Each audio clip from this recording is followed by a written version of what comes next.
Que la gracia de nuestro Señor Jesucristo les acompañe a todos en sus hogares. Seguimos estudiando la Confesión de Fe Bautista de Londres, 1689. Hoy vamos a estudiar el capítulo 9 del Libre Albedrío. Vamos a orar para que el Señor nos siga guiando. Al único y sabio Dios sea la gloria en el cielo y la tierra. Señor, gracias por permitirnos acercarnos a ti para honrar tu santo nombre con el estudio de tu palabra.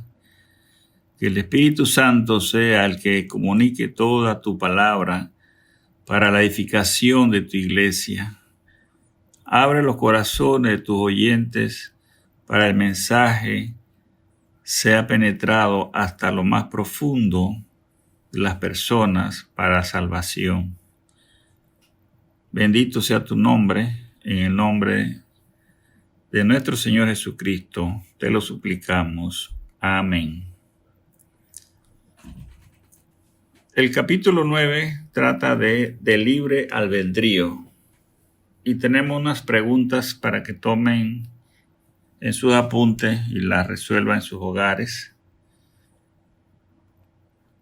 Tenemos la primera pregunta. ¿Cuál es la voluntad del hombre? ¿Cuál es la voluntad del hombre? 2. La voluntad de Adán fue confirmada en justicia cuando fue creado. La voluntad de Adán fue confirmada en justicia cuando fue creado. 3. ¿Qué habilidad perdió el hombre en su caída en Adán? ¿Qué habilidad perdió el hombre en su caída en Adán? ¿Qué significa tener un albedrío liberado? ¿Qué significa tener un albedrío liberado? Y 5. ¿Cuándo será la voluntad del hombre hecha perfectamente libre? ¿Cuándo será la voluntad del hombre hecha perfectamente libre? Veamos entonces el capítulo 9 y veamos el primer artículo que dice: Dios ha dotado la voluntad del hombre de una libertad natural y de poder para actuar por elección propia, que no es forzada ni determinada a hacer bien o mal por ninguna necesidad de la naturaleza. Libertad natural y poder de actuar. El hombre convertido o inconverso tiene la libertad de hacer el bien o el mal. Vemos personas que aun cuando no asistan a una iglesia o congregación, tienen un buen corazón y no le hacen mal a nadie. Igual pasa con personas que van a las iglesias y actúan de una manera de lo peor. Y no estamos hablando con referencia a la salvación, sino a la acción, a la actitud, a la libertad de hacer las cosas las personas. Veamos Mateo 17:12. Mateo capítulo 17, versículo 12.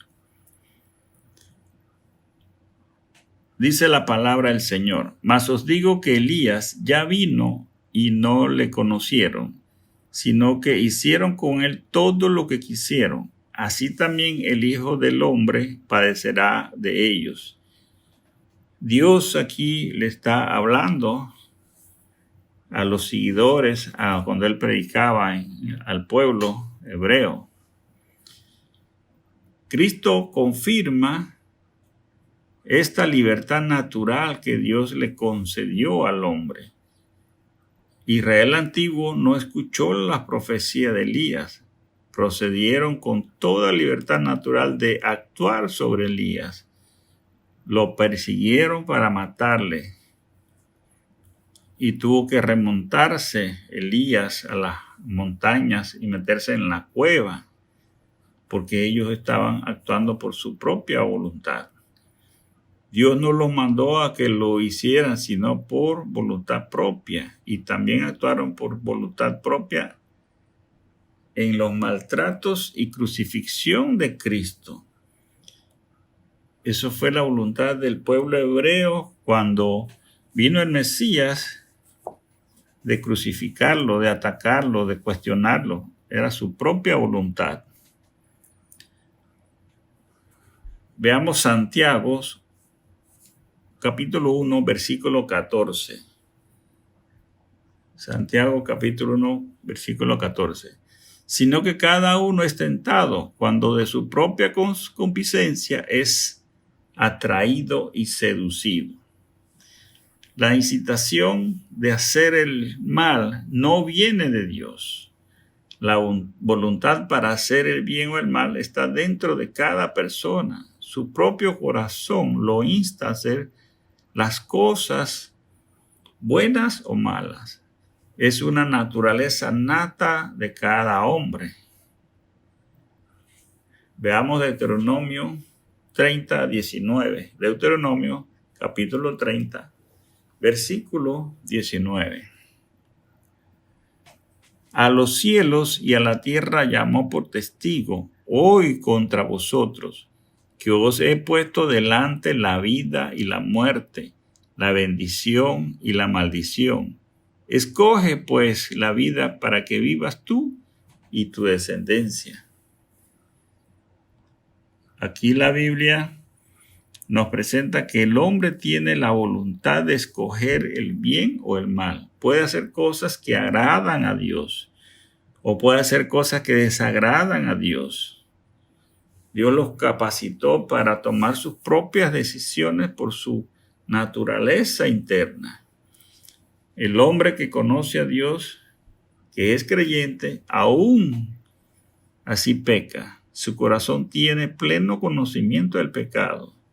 Su propia naturaleza lo lleva a tomar la decisión si desea mentir, si desea manipular información para beneficios personales. No es Dios que le dice que haga estas cosas pecaminosas, con la diferencia del incrédulo que el pecado lo mortifica al creyente, lo afecta de dolor y se arrepiente y trata de evitar de hacer estas cosas, pero siempre va a estar haciendo cosas indebidas. Chicas o grandes, todas son pecados. A veces cometemos pecados que pensamos que no es pecado, pero eso va en nuestro propio ser. Siempre repartimos y queremos la mejor parte. Eso es el nato del hombre, el pecador, el querer más para mi propio bien. El siguiente punto es 9.2.1. El hombre en su estado de inocencia tenía libertad y poder para querer y hacer lo que era bueno y agradable a Dios. Antes de la caída, Dios hizo al hombre para que hiciera lo bueno, pero le dio libertad, libre albedrío. Era una humanidad sana, sin pecado. Busquemos Eclesiastés 7:29, Eclesiastés capítulo 7, versículo 29. He aquí, solamente esto he hallado, que Dios hizo al hombre recto, pero ellos buscaron muchas perversiones. Cuando Dios creó la humanidad, Adán y Eva en el paraíso, los hizo sin pecado, puros, sin mancha, con la inocencia de un niño. Tome un niño de 3 o 4 años y converse con él. Todo lo que usted le diga sobre cualquier tema, él le va a escuchar y le va a creer. Usted verá su inocencia. Usted le puede engañar para que tome sus alimentos o para que se duerma. Así fue el hombre que Dios creó, con un corazón sano, que hacía cosas que agradaban a Dios. 9.2.2 Pero era inestable y podía caer de dicho estado. La Biblia nos ha mostrado que Adán y Eva vivían una vida confortable, en perfecta comunión con Dios, libre del mal, pero tenían la facultad de hacer su propia voluntad. Podían dejar esa comunión con Dios desobedeciendo el mandato de Dios. Y desobedecer el mandato de Dios es ir en contra de Dios y todas sus virtudes. Veamos Génesis capítulo 3, versículo 6. Y vio la mujer que el árbol era bueno para comer y que era agradable a los ojos, y árbol codiciable para alcanzar la sabiduría. Y tomó de su fruto y comió, y dio también a su marido, el cual comió así como ella. El deseo de alcanzar la sabiduría le pareció razonable a la mujer. Desafortunadamente, su definición de la sabiduría era la autonomía humana, no la dependencia de Dios. Como nos dice Proverbio 1:7, el principio de la sabiduría es el temor a Dios. O sea, Adán y Eva tenían esa potestad, tenían esa libertad de hacer lo que ellos deseaban hacer. Dios les dio una instrucción, les dio un mandato, les dio una prohibición. Pueden comer de todo menos de esto. Pero no les puso una restricción obligada de encerrar un árbol, de ponerle cadena, ponerle algo que no pudieran llegar. Él le dejó el camino abierto para que ellos tomaran esa decisión. Y tomaron la decisión engañado por Satanás. Pero fue una decisión que tampoco Satanás los obligó a hacerlo. Es una decisión propia de Adán y Eva de tomar el fruto que Dios les había prohibido. El siguiente punto es el 3, 9.3. El hombre, por su caída en un estado de pecado, ha perdido completamente toda capacidad para querer cualquier bien espiritual que acompañe a la salvación. Por consiguiente, como hombre natural que está enteramente opuesto a ese bien y muerto en el pecado, no puede por su propia fuerza convertirse a sí mismo o prepararse para ello. El perder esa dependencia de Dios también pierde la comunión con Dios. El querer hacer lo que quiere es no tener herencia en las cosas de Dios. Es como un menor de edad que está bajo la tutela de su padre. Mientras no ha llegado a la mayoría de edad, él vive bajo el techo de su padre, bajo su protección, y el padre es responsable del menor. Apenas llegue la mayoría de edad, quiere su independencia. Todo joven quiere llegar a sus 18 años para tener cédula y decir, puedo ir donde yo quiera, y mi padre no me digan más que no puedo hacerlo. Ahora ellos son responsables de sus actos, toman sus propias decisiones. Puede o no obedecer a su padre en los consejos, en las direcciones. pero él no tiene herencia de su padre si no lo obedece o si es un niño rebelde, pues ya el padre puede no tener ninguna buena actitud con su hijo de darle o no darle alguna herencia. El padre tendrá la opción de hacerle partícipe de esta herencia o afecto. Veamos Romanos 6, capítulo 6, versículos 16 y 20. Romanos 6, 16 y 20. ¿No sabéis que si os sometéis a alguien como esclavos para obedecerle, soy esclavo de aquel a quien obedecéis, sea del pecado para muerte o sea de la obediencia para justicia? 20. Porque cuando erais esclavo del pecado, erais libre acerca de la justicia.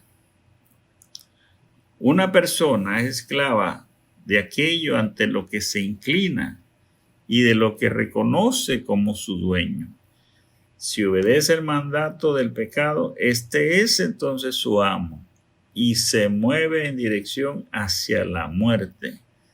Si obedece el mandato de justicia, este es quien se somete y experimenta la verdadera vida eterna.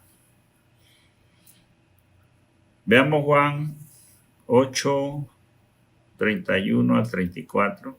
Juan capítulo 8, versículo 31 al 34. Dijo entonces Jesús a los judíos que habían creído en él: si vosotros permaneciereis en mi palabra, seréis verdaderamente mis discípulos, y conoceréis la verdad, y la verdad os hará libre. Les respondieron: linaje de Abraham somos, y jamás hemos sido esclavos de nadie. ¿Cómo dices tú, seréis libres? Jesús les respondió: de cierto os digo, que todo aquel que hace pecado, esclavo es del pecado. El hombre en su estado de pecado no tiene la capacidad para salvarse por sus propios medios. Él no reconoce lo que está haciendo. Es algo que lo perjudica su vida espiritual. No reconoce su espíritu que está inclinado a la muerte. El muerto no puede tomar decisión, por lo tanto no puede salvarse. Veamos Efesios 2:1. Efesios 2:1. Y Él os dio vida a vosotros cuando estabais muertos en vuestros delitos y pecados. Cuando estábamos muertos espiritualmente, no necesitamos un guía o un maestro. Lo que realmente necesitamos es alguien capaz de resucitarnos espiritualmente. ¿Y quién puede hacer esta labor? ¿Quién puede resucitarnos espiritualmente? Solo Dios puede darnos ese aliento de vida espiritualmente, que podamos ver la luz y salir del lodo en que estamos sumergidos y tener una nueva vida. Busquemos Tito 3, capítulo 3, versículo 3 al 5. Tito 3, capítulo 3 al 5, versículo 3 al 5.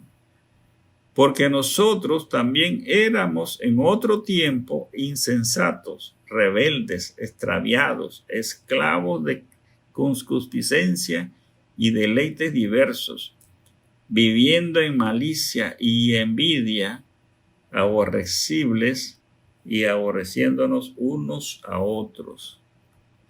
Pero cuando se manifestó la bondad de Dios, nuestro Salvador, y su amor para con los hombres, nos salvó, no por obras de justicia que nosotros hubiéramos hecho, sino por su misericordia, por el lavamiento de la regeneración y por la renovación en el Espíritu Santo.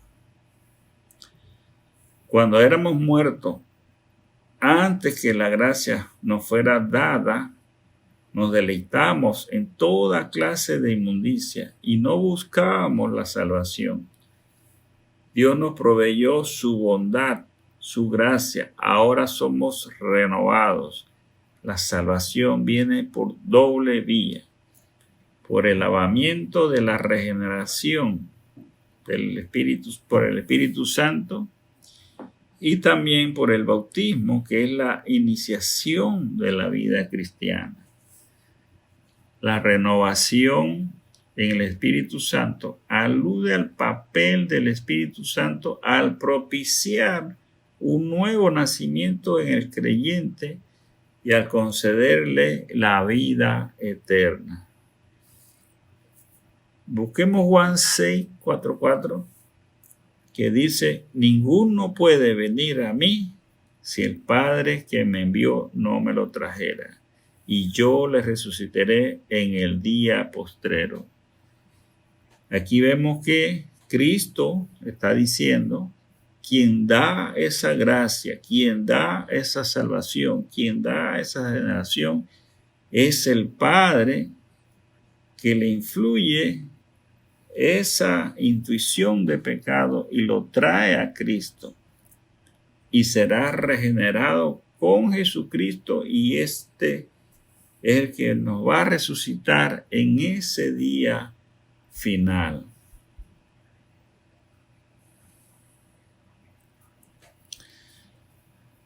Veamos el artículo 4.1, 9.4.1.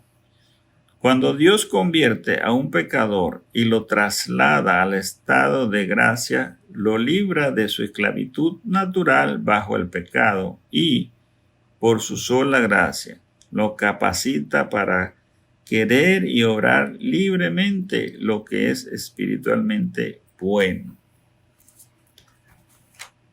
Dios nos convierte del estado de muerte a un estado de vida.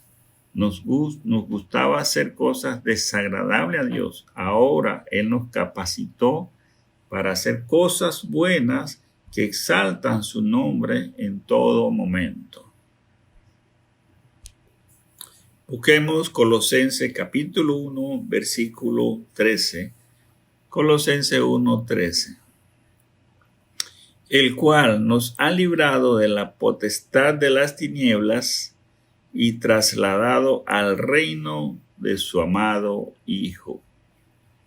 El traslado del pecador al reino de Cristo es transferirlo de la subordinación de Satanás a la subordinación de Cristo.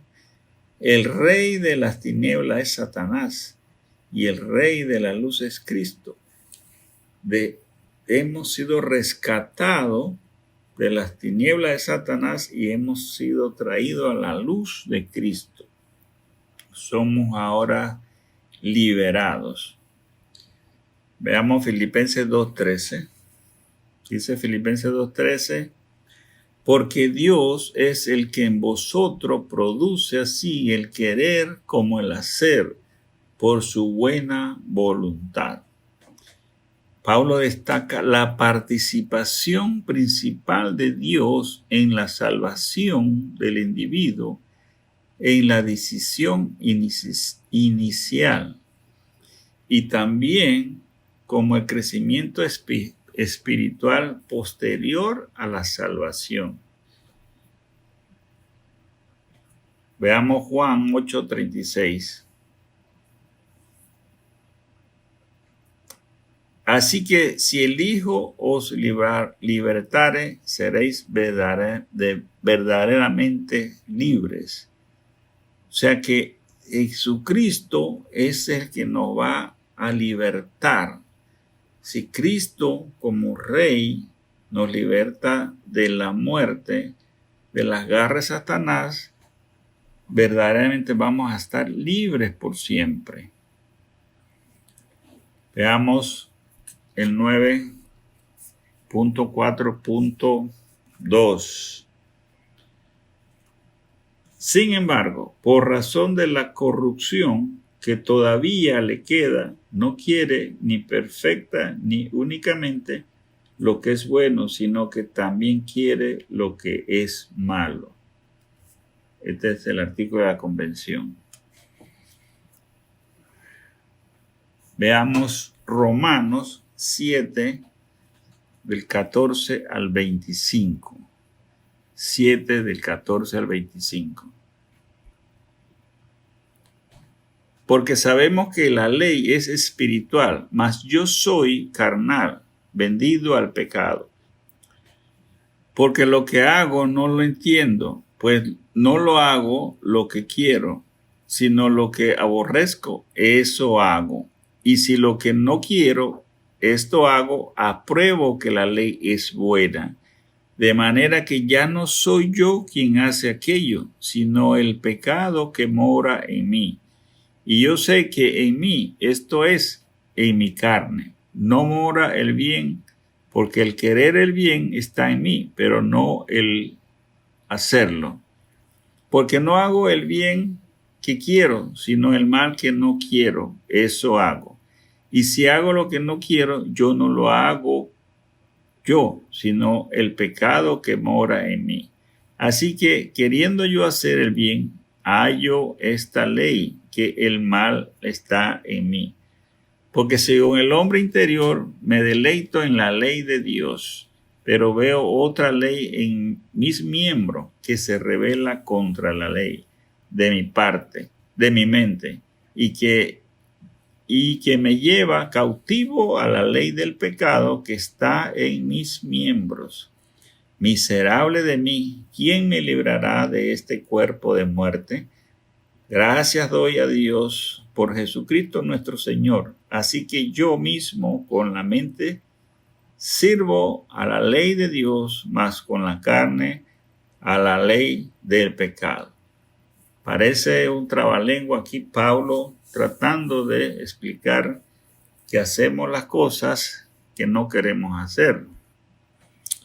El apóstol Pablo relata su propia experiencia como cristiano para explicar que la ley no puede liberar a quien está luchando contra el pecado, mientras la ley puede iluminar nuestra conciencia, no es capaz de producir santidad en la vida.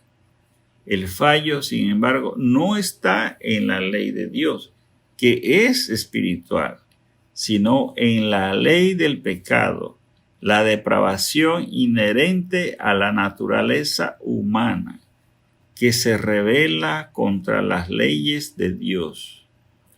De acuerdo con esta opinión, Pablo declara que él es carnal, una criatura de la carne vendido al pecado.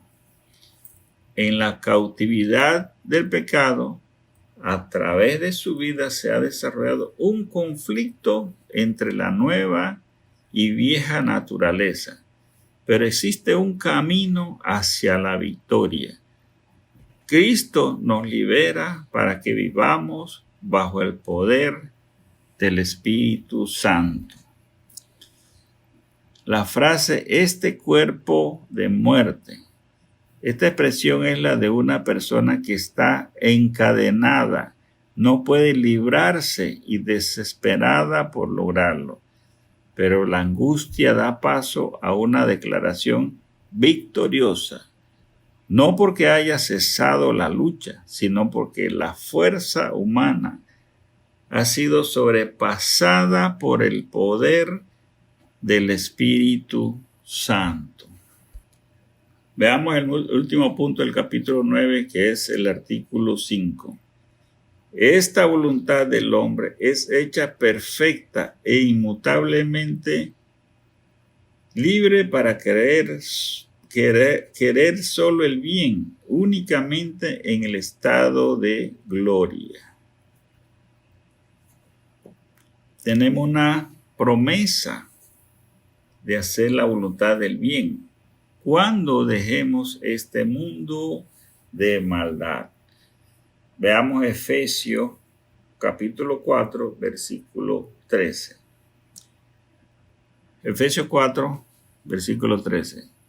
Hasta que todos lleguemos a la unidad de la fe, del conocimiento del Hijo de Dios, a un varón perfecto, a la medida de la estatura de la plenitud de Cristo. Los progresos en madurez, estabilidad e integridad que tienen lugar en la experiencia de cada miembro de la Iglesia es mediante la unidad de la fe en el conocimiento de Cristo mientras estemos en la tierra. Solamente tendremos el libre albedrío para hacer lo bueno cuando lleguemos a la eternidad, que se completa la salvación. Allí vamos a recibir nuestra corona y gloria por el Rey de Reyes, por el Dios verdadero. Allí ya seremos completamente libres para hacer el bien. Ya no nos va a estorbar más las cosas de este mundo. Veamos Hebreos 12, 23. Hebreos 12, 23. A la congregación de los primogénitos que están inscritos en los cielos, a Dios el juez de todos, a los espíritus de los justos hechos perfectos. La iglesia invisible de Cristo, que fue rescatada de la muerte, que está inscrito en el libro de los cielos, serán glorificados cuando lleguemos a la presencia de nuestro Padre Celestial. Allí vamos a ser glorificados por nuestro Padre y confirmados por nuestro Señor Jesucristo, que nos dio esa libertad. La aplicación para este estudio: primero, el hombre tiene libertad natural para poder hacer el bien o el mal. 2. El hombre en su estado de inocencia tenía la libertad de hacer lo bueno para agradar a Dios. 3. El hombre por su caída perdió la capacidad espiritual que acompaña la salvación. 4. La humanidad por la caída quedó en un estado de muerte por el pecado. No puede por su propia fuerza convertirse a sí mismo. 5. Dios, por gracia, capacita al hombre para liberarlo de la esclavitud del pecado. 6. El hombre regenerado en su naturaleza de corrupción sigue inclinando a hacer lo malo. 7. Solamente cuando estemos en la gloria ante la presencia de Dios, tenemos la voluntad de hacer únicamente el bien. Y usted, si todavía estás en el estado de muerte por la esclavitud del pecado, no luches más y deja que Cristo te rescate. Oremos. Padre Santo, bendita sea tu palabra eterna, que escudriña lo más profundo de nuestros corazones y nos revela la verdadera identidad de nuestro ser. Te damos las gracias porque tu bondad has permitido regenerarnos de toda la inmundicia por medio de tu Hijo amado Jesucristo, la ofrenda perfecta. Te pedimos por los oyentes que todavía están bajo esclavitud, para que le des tu gracia de tu salvación. Ten misericordia, Señor. Gracias por todas las bendiciones recibidas esta semana, por los alimentos, por la salud, por la familia, por el cuidado, por todas esas cosas que no nos damos cuenta que son obra tuya para todos los seres de la tierra, para todas las criaturas y para tus hijos también. Gloria sea tu nombre, en el nombre del Padre, del Hijo y del Espíritu Santo. Amén.